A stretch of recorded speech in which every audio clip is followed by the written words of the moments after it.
paz de Cristo, meus irmãos, aqueles que não me conhecem, meu nome é Eberson Ávila, eu sou o criador do Leitores da Verdade e administrador desses grupos no WhatsApp. Eu resolvi gravar esse vídeo para contar a vocês um pouco do que eu tenho planejado, compartilhar com os irmãos de alguns sonhos, compartilhar também um pouco da minha história, quem eu sou, de onde eu vim, por que eu criei o Leitores da Verdade. E quero muito utilizar esse vídeo para encorajamento, para que os irmãos possam compreender qual é o propósito do Leitores da Verdade, qual é o propósito que eu desejo alcançar com esse grupo, com esses grupos. E de forma alguma desejo aqui me apresentar como um super cristão ou querer trazer glória ao meu nome. De forma alguma, eu sou um pecador miserável alcançado pela graça de Deus, mas quero ser instrumento do Senhor e da sua palavra, o evangelho que me impactou.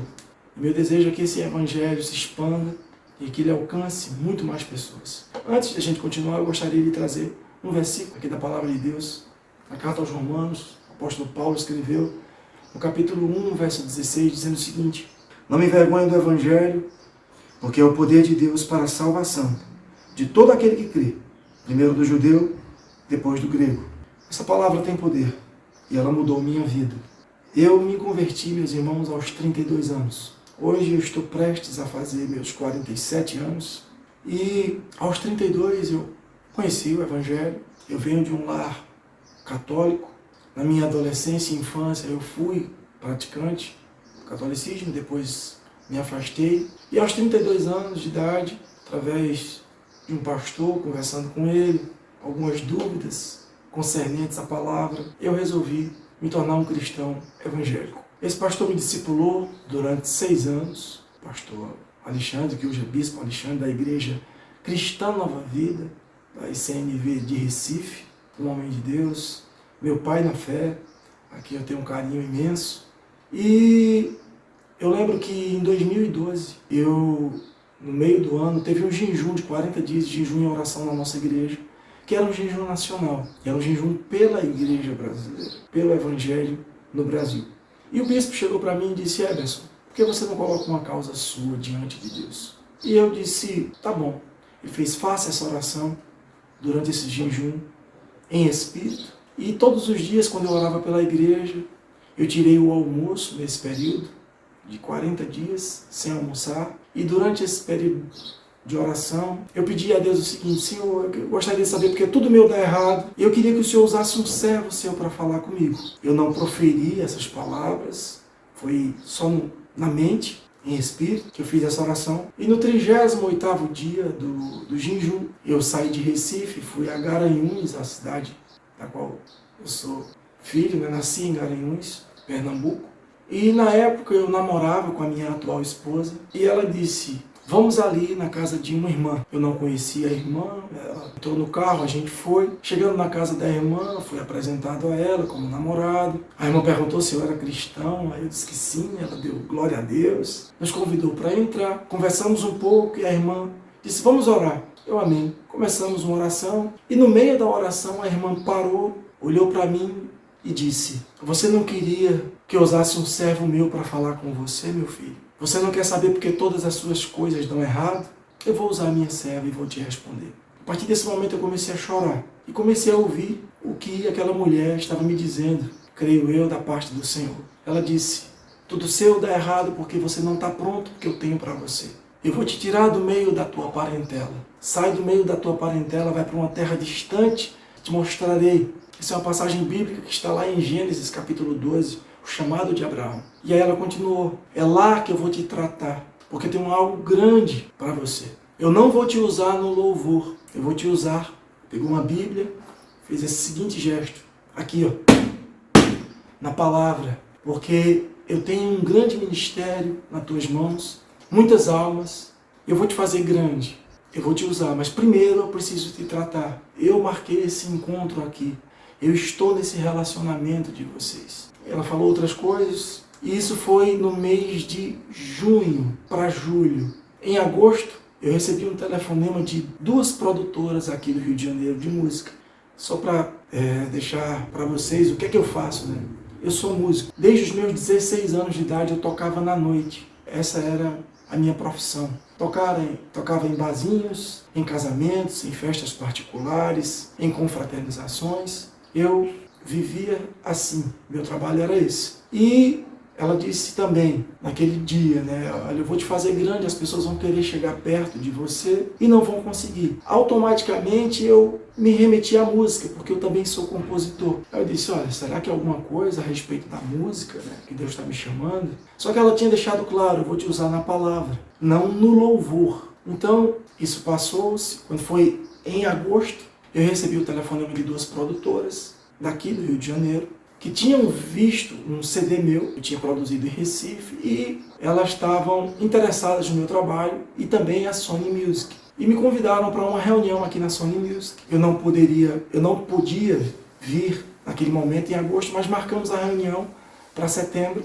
Setembro eu estava aqui no Rio de Janeiro, tive uma reunião na Sony Music, junto com essas 2 produtoras, e ficou acordado de eu vir morar no Rio de Janeiro, lançar um disco secular, e voltei para Recife para me organizar quanto a isso. E no decorrer desses meses, eu tive um problema com uma das produtoras, a gente não se afinou em algumas coisas, e eu decidi romper com as produtoras. Isso já no mês de dezembro, a viagem programada para janeiro. Como o problema foi com uma delas, mas as 2 haviam criado um CNPJ para cuidar de mim, eu era uma empresa agora, né? Eu era um produto. Eu tive que romper com as 2 produtoras. Só que eu havia vendido todos os meus móveis, eu morava num apartamento alugado, havia entregue já um apartamento e não tinha mais onde morar em Recife. Sem casa, sem móveis, eu disse, eu vou para o Rio de Janeiro. Nesse período, nesses meses, havia um rapaz, um amigo, que se tornou meu amigo, que havia comprado um disco meu em Recife. E ele morava aqui no Rio, e ele me ligou aqui do Rio, elogiando meu trabalho, enfim. Ele me disse, olha, quando você vier no Rio, você fica na minha casa. Eu me apeguei a isso, cheguei para ele e disse, meu amigo, era Roger, meu amigo Roger, eu estou precisando de você. Aquela casa, você me cede ainda? Ele disse, Eberson, eu posso te dar 15 dias e depois você precisa encontrar outro lugar para morar.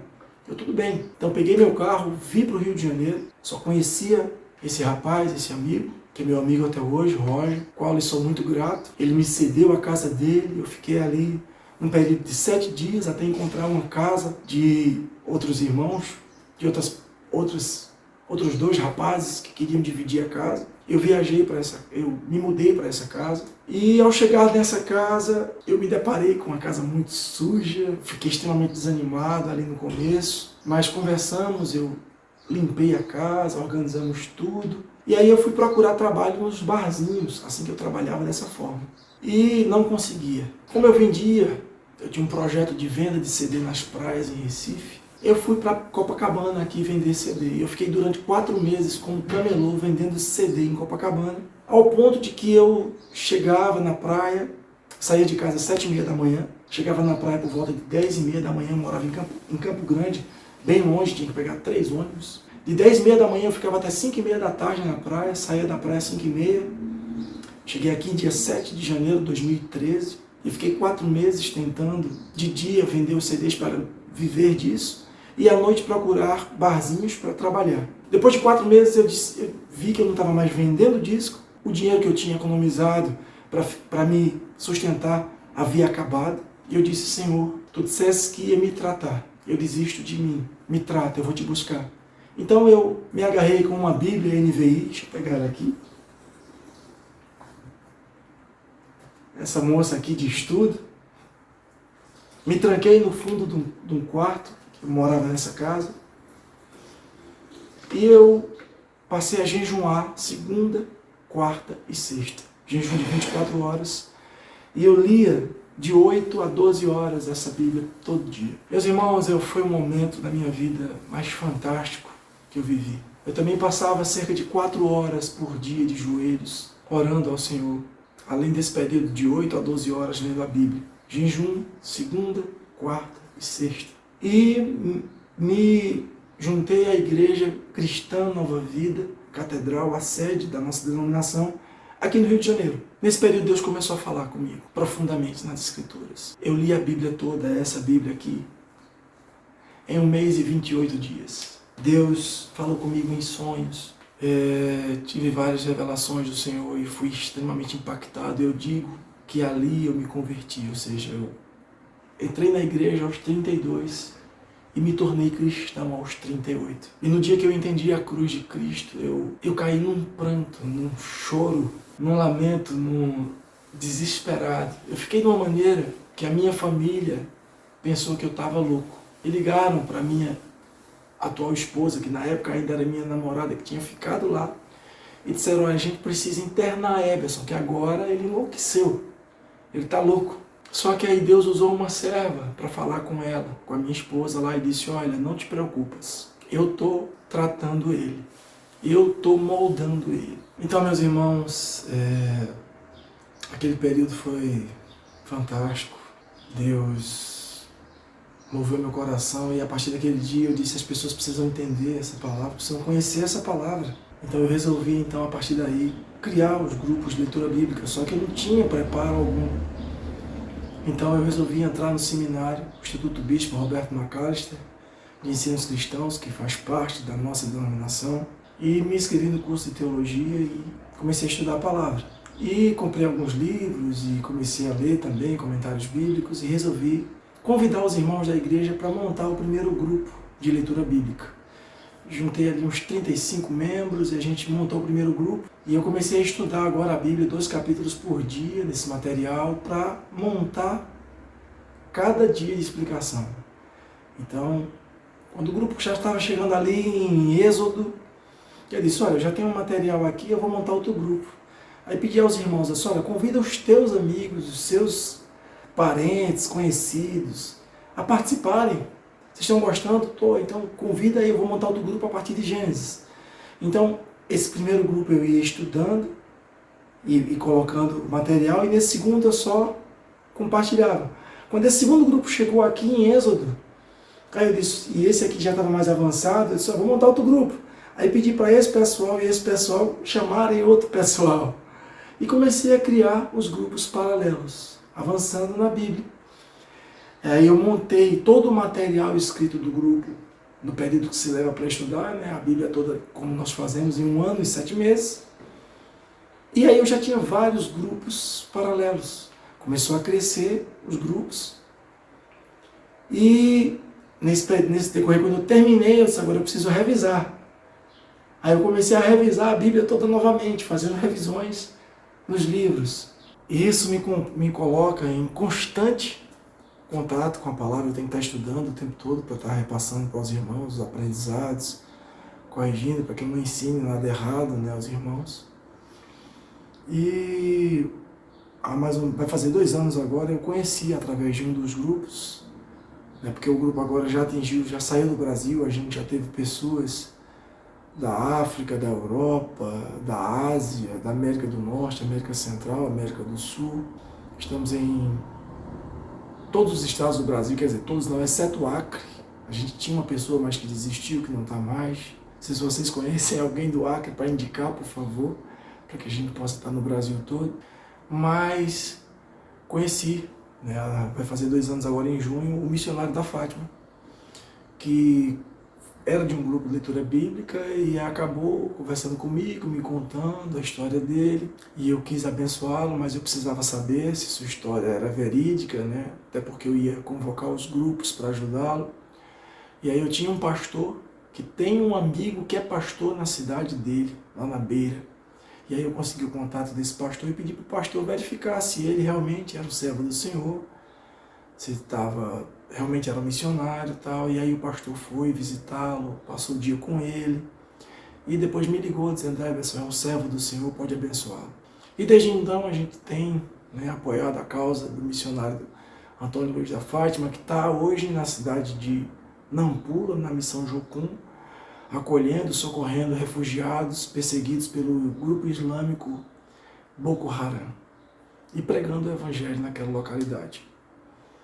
A gente agora também está desejoso em expandir esses grupos para outras pessoas. Bem, algumas pessoas devem estar se perguntando: e o seu trabalho? E a música, Eberson? Como é que fica? Você está tocando na noite ainda? Você é um cantor secular? Você canta música secular? Bem, meus irmãos, Essa é a parte mais delicada, porque eu sei que há muito preconceito no meio cristão, de que um cristão que canta, ele só deve louvar ao Senhor. Eu respeito quem pensa assim, mas eu queria explanar e queria que você me ouvisse a respeito disso. Primeira coisa, dentro do mercado gospel hoje, no mercado cristão, a grande maioria das músicas não são cristãs. São músicas que falam do homem, que apontam para o homem, que falam que o homem é precioso, que o homem é vitorioso, que o homem vai vencer, que o homem. Louvor é para Deus. A música tem que ser cristocêntrica, como a Bíblia o é. Há uma diferença entre uma música cristã e uma música antropocêntrica, que fala do homem. E o mercado gospel, ele é em sua grande maioria um mercado que canta para o homem. É as metas, as bênçãos, as benesses que o homem receberá, a vitória que ele conquistará. Quando na verdade o louvor a Deus é ao Senhor. Toda honra, toda glória e todo louvor. Bem, mas tá certo. E como é que fica a questão de você cantar música secular? Bem, como eu disse, eu sou compositor. As minhas músicas, elas estão impregnadas da minha cosmovisão cristã. Eu vou dar um exemplo de uma música que eu fiz. Uma música que chama-se Eu Te Amo Apesar de Você. Ela diz o seguinte: o amor não é dado por recompensa. Se é assim que você pensa, você está errado demais. O amor também não é um sentimento. É parte do eterno aqui dentro, que faz morada e me apraz.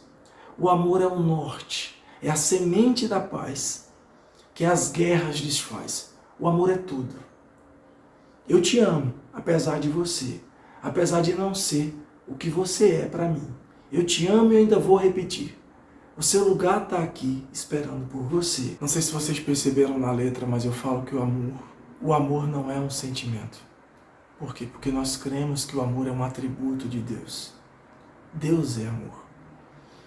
O amor, ele é gratuito, como diz Paulo em 1 Coríntios 13.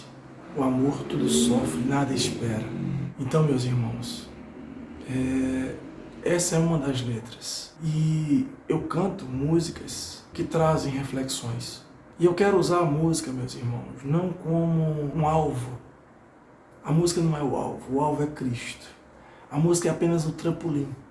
Qual a minha ideia? Eu gostaria de compartilhar contigo. As músicas seculares estão cada vez mais perniciosas, mais diabólicas, mais malignas, mais carnais. E a música comum, ela não está mais trazendo uma certa mensagem, então está havendo uma ruptura total. Eu sei que o Senhor quer fazer distinção entre seu povo e o povo que não é dele.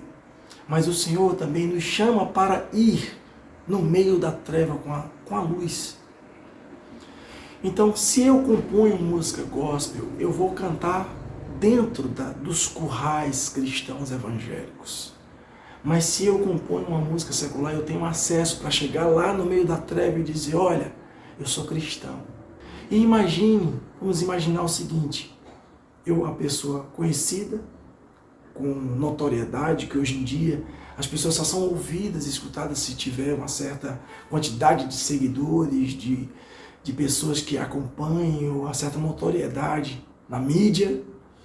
Imagine eu chegando lá e dizendo: olha, eu tenho um grupo de leitura bíblica. E você, que me acompanha, que me segue, vamos ler a Bíblia comigo? Quantas pessoas eu não poderia trazer para os grupos de leitura bíblica?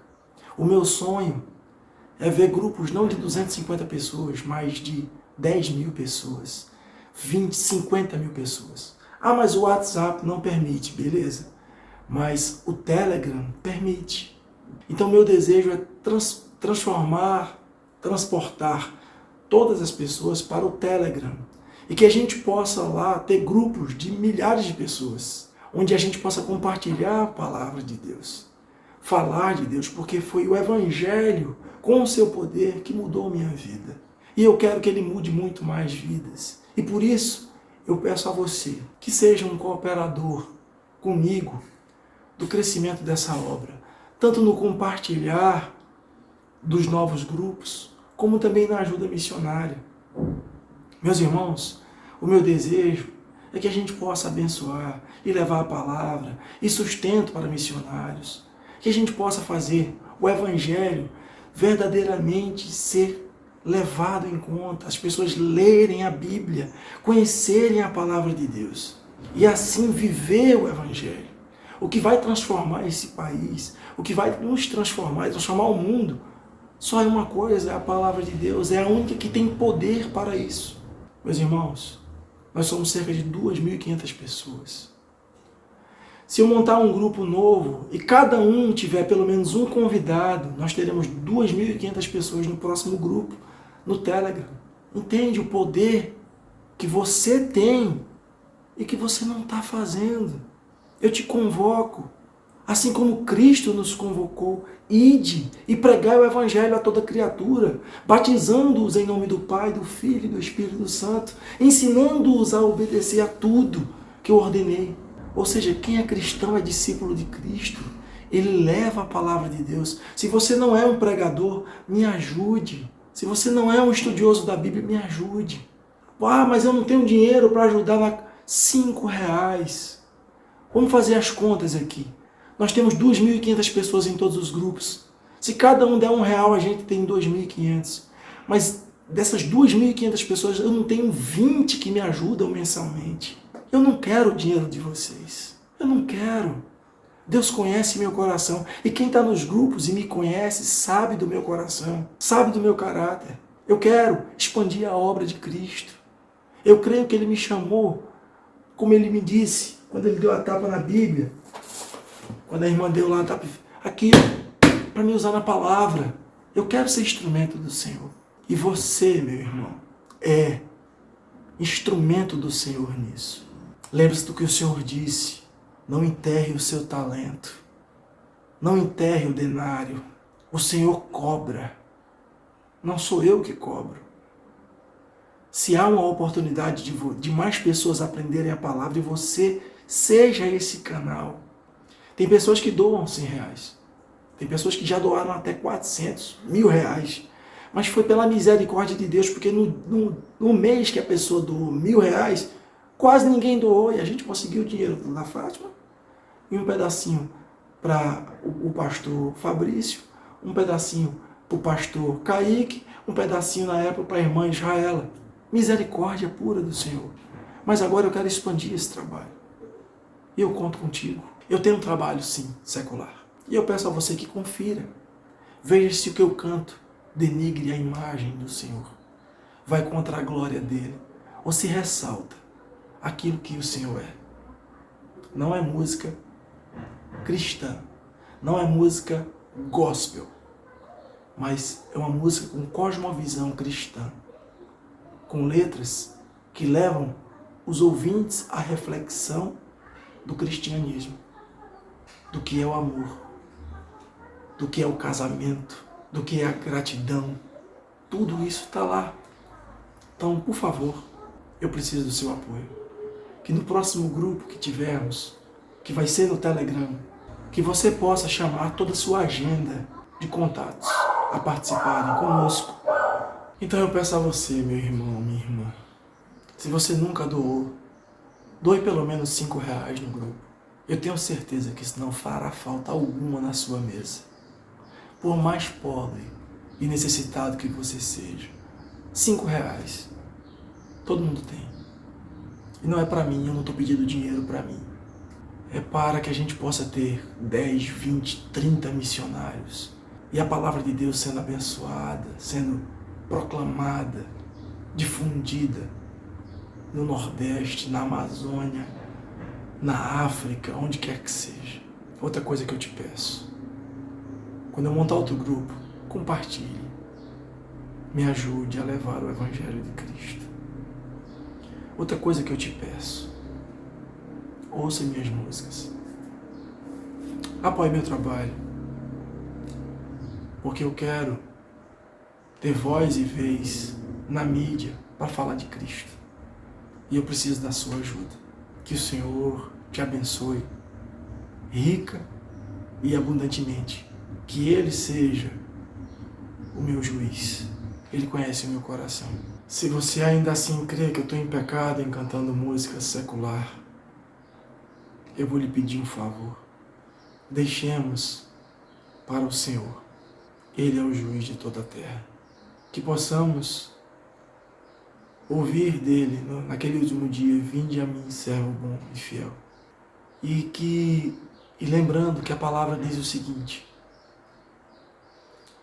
que conhecerás a árvore pelos seus frutos.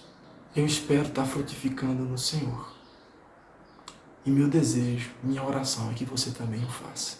Que a paz de Cristo, o amor de Deus o Pai, a comunhão e as consolações do Espírito Santo seja com você e com toda a tua família. Um forte abraço.